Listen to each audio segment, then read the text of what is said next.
আসসালামু আলাইকুম। বিছানায় প্রস্রাব করা বা বেড ওয়েটিং এটা সাধারণত শিশুদের মধ্যে বেশি হতে দেখা যায়, তবে এটা অনেক সময় বড়দেরও হতে পারে।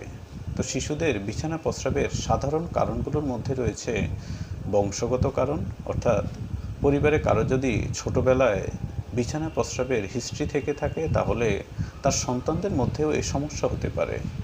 এছাড়া আরেকটি অন্যতম কারণ হচ্ছে হরমোনের ঘাটতি। রাতে প্রস্রাব কম তৈরির জন্য এডিএইচ হরমোন কাজ করে। তো কোনো কারণে যদি এডিএইচ হরমোনের ঘাটতি দেখা দেয় তাহলে শিশুদের প্রস্রাবের পরিমাণ বেড়ে যায়। এছাড়া গভীর ঘুম, মানসিক চাপ, মূত্রনালী সংক্রমণ এবং কোষ্ঠকাঠিন্য এসব কারণেও শিশুরা রাতে বিছানায় প্রস্রাব করে।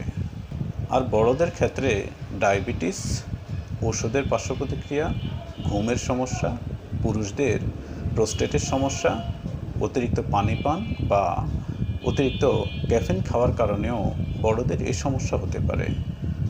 তো আপনাদের নিজেদের বা বাচ্চাদের যদি এ ধরনের সমস্যা থেকে থাকে তাহলে লজ্জা না পেয়ে একজন অভিজ্ঞ হোমিও চিকিৎসকের পরামর্শ নেবেন। হোমিওপ্যাথিতে বিছানায় প্রস্রাবের ভালো ট্রিটমেন্ট রয়েছে, আর আমরা এর জন্য যে ওষুধগুলো ব্যবহার করে থাকি তার মধ্যে উল্লেখযোগ্য হচ্ছে Causticum, sepia, merc sol, creosote, অ্যাসিডফস, ম্যাডোরিনা, Thuja. তো এই ওষুধগুলো আমরা রোগীদের সিমটম অনুযায়ী দিয়ে থাকি।